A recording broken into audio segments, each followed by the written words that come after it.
Hi, this is Vikas. Today we are going to talk about two things which I feel are biting into the quality of the customer service agents. I sometimes audit, customer service calls. Two things which really bog me down, and one is dead air on the calls.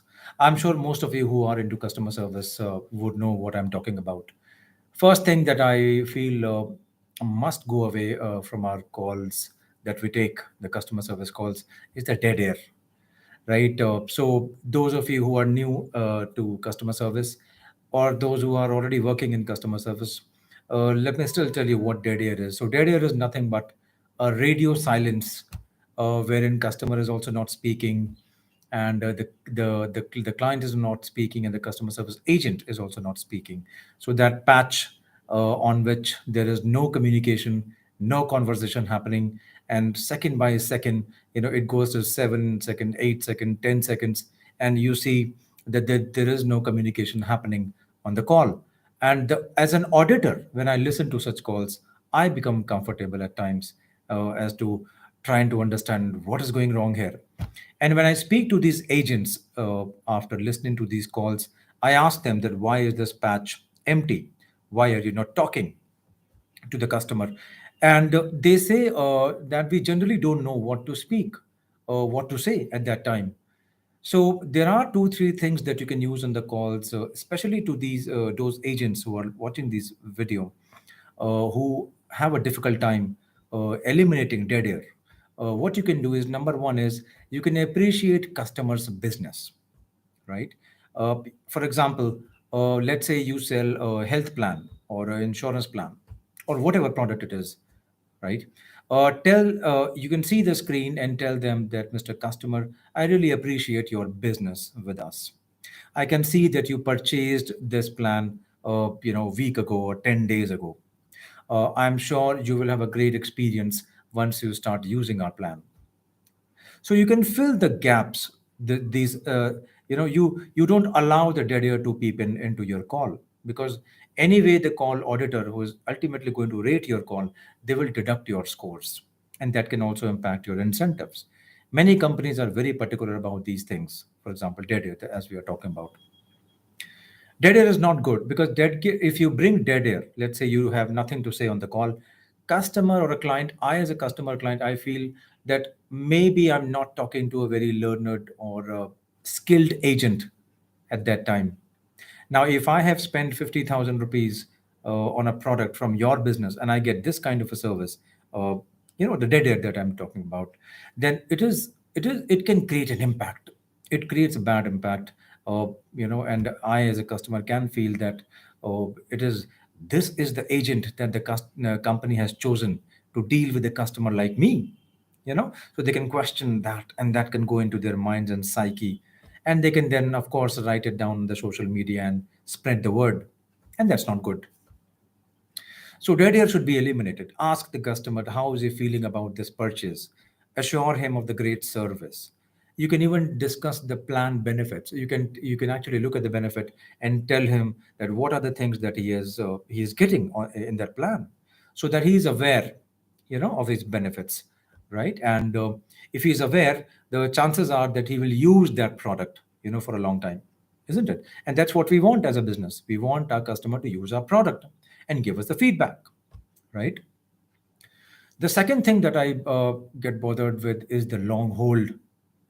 You will see, if you are a quality auditor, you will see, or if you are a trainer, if you listen to those calls, if you play those calls in front of the call center agents, you will see, the hold time. It is if it is 1 minute or 2 minutes, it's okay. But sometimes you will see the hold time is going 5 minutes, 8 minutes, 15 minutes, and that's a big no in the customer service. Because if you are putting the customer on hold for that long, it really, one, it shows that you are not sensitive to the customer's time. Secondly, this organization is incapable of solving the problem. And number three, anyway, customer will not come to know that what is happening, what are you doing with your team. So this will create a frustration, and this will be very unsettling for that particular customer, right? An unsettling customer can actually hang up the phone, Maybe he does not want to stay on the line for that long or on hold for that long, right? And he can disconnect the line, and maybe he can write it on a social media, right? Uh, Today, a customer is very aware. They have gone to an extent that they can record the call and they can put it on the social media. Many companies and businesses have shut down because of these irritants, if I can use this word, right? So whenever you're putting the customer on hold, I mean, it's not that you can't put the customer on hold. You can, of course, but then make sure that you are quick after that.